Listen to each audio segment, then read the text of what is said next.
Single mold lines, reveal yourselves. Hello and welcome to my unboxing and first look at the Spartan assault tank for Legiones Astartes for Warhammer, the Horus Heresy from Games Workshop.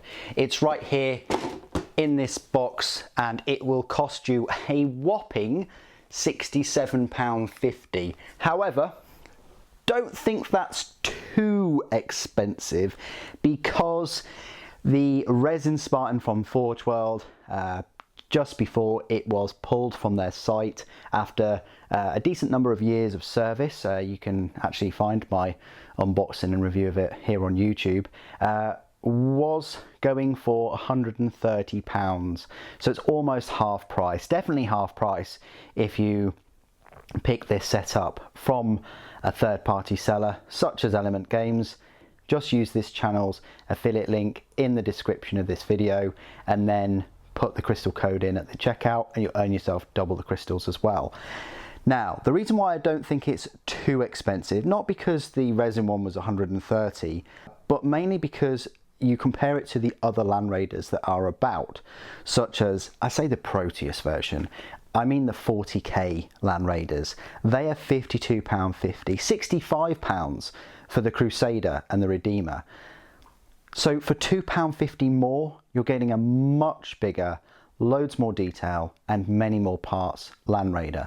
And I also hope that the Land Raider Proteus will give even more value compared to the 40k Land Raiders, which have served us such a long time and faithfully have been around for 20 years or so, and they've just been fantastic kits and a real base for Forge World to add extra upgrade parts and things like that. And I'm hoping that this and the upcoming Proteus will get the same treatment. So it's an incredibly excellent value kit for its size, for its points, for its number of parts, of which there are 213 parts compared to your 40k Land Raiders, which are 101. So over double the number of parts for not a huge amount more price. That's both a reflection of the great value that Horus Heresy is providing us with in plastic, and also an example of just how much prices have gone up over the years. I think Land Raiders, when they first came out, were, I want to say, 25 or 30 pounds. So we might not even need the knife for this one. But yeah, so I thought I'd get one because I will need a few. I've recently found out that Death Guard are allergic to Spartans because neither the Grave Wardens or Death Shroud can take them as transport options, which is really bizarre. I mean, obviously you can still take it as a heavy support choice, but you know, when you've got Emperor's Children being able to take them and Dark Angels, it would just be nice to have every faction's unique Terminator squad, like the Gorgons, things like that, or they can take them, to be able to have access to these as a transport. But there we go. Anyway, this is what is shown on the box. They're showing it with Imperial Fists, they're showing it with the Crusade mark of armour peering out of the top hatch. They're showcasing it in the Imperial Fist colours with the Sons of Horus. They might do this throughout the whole range to avoid any confusions. They've done it with the Rhino and the Sakaran and the Predator and the Kratos, so they're most likely going to do it with the Proteus and Explorator as well.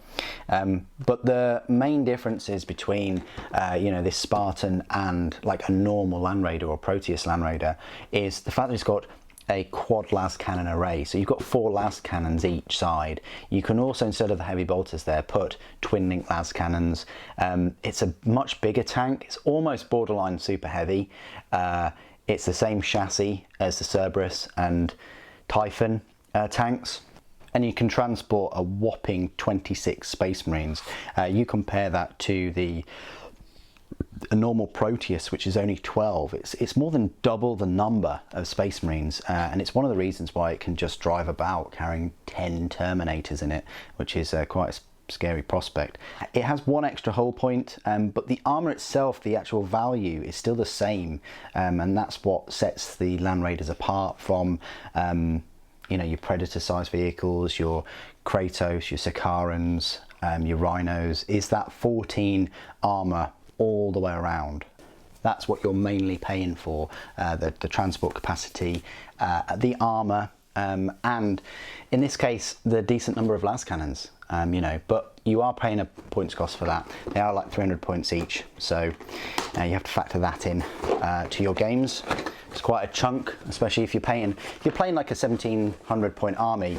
That's a big chunk going into one vehicle that could, you know, be glanced to death or explode now and again.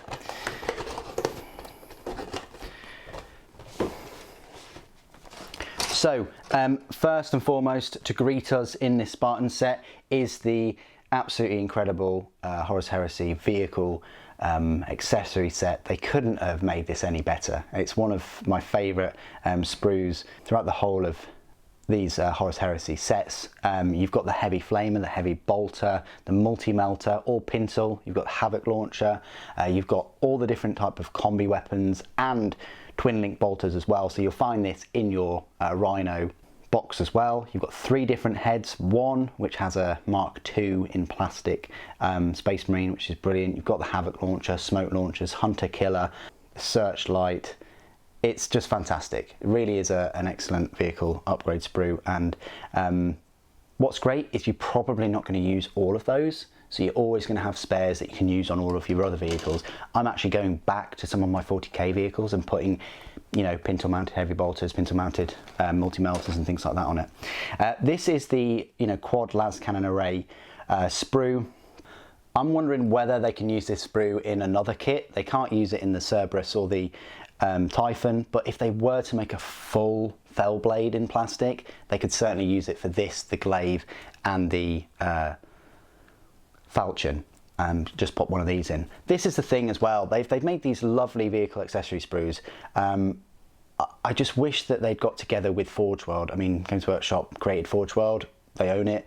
It would be nice to include these vehicle accessory sets in their resin Forge World kits for their vehicles at least.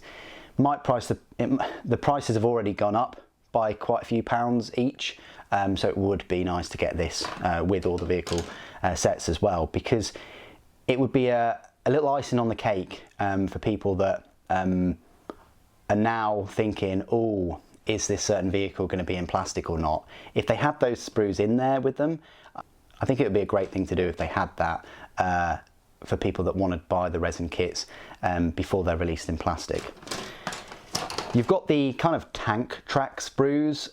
The tank tracks are, you know, mold line city. There's loads of mold lines. Luckily, they're not too difficult to get rid of, but there's just a lot of tracks, and you're going to have to get rid of the mold lines off everywhere. It's really worth doing that, guys, because when you come to paint or spray your tracks in your lead belcher or whatever you use, and then you go to put Northern Oil on, the Northern Oil will reveal single mold lines, reveal yourselves. It will reveal them very nicely, and you don't really want that to happen. You've also got the heavy flamers, the heavy bolters, and the twin link las cannons. I always forget that it's got the heavy flamers on the front as well. I might put the heavy flamers on for my Death Guard one, but you can actually magnetise those top sponson weapons if you don't want to glue them in. You've got the side of the tanks. These are great because I think this will be included in the Proteus.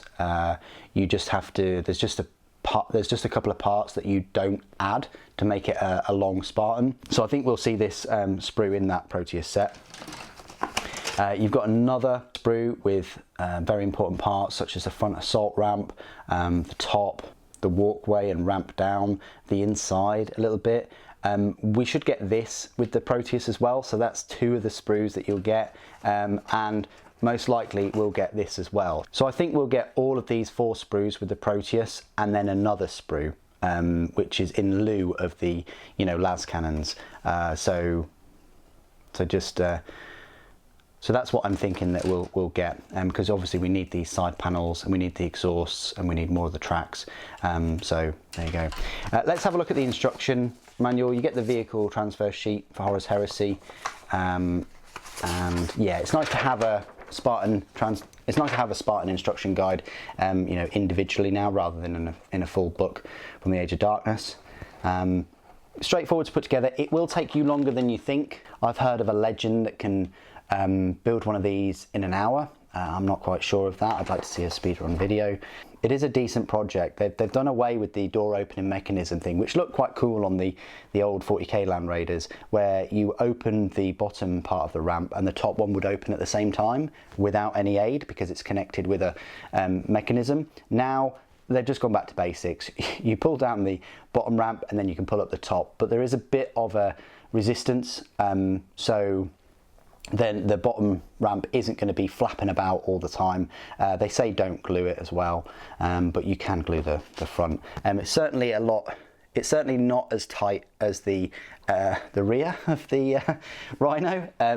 Yeah, that is a very, very tight one. The door to the Rhino is very difficult to open and close freely as opposed to the 40k one. So if you want that feature, it might be worth you picking the 40k ones up. The only difference really with the Rhinos is that the ones that are being made for the Horus Heresy are Deimos patterns. The ones that we have in 40k are Mars. So you can still use all of those Rhinos that you've been building up for years. You go through the building of the front of the hull and the exhausts, and then you put those two parts together, and then you put the tracks on each of the sides, and then you combine the sides together, and then you actually have something that looks like a tank. Then you work on the quad las cannons, which I can tell you are an absolute joy. They're lovely to put together. You just need to obviously be wary of the mould lines on the barrel lengths, and also to go over any gaps you may get with the barrel tip ends. Much better and nicer to put together than the resin.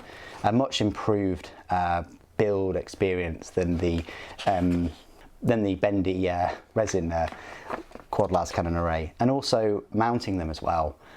You can clip off the nubs there and magnetize it on if you wish, but they've designed it so well that it will oscillate and traverse vertically without much help from a magnet.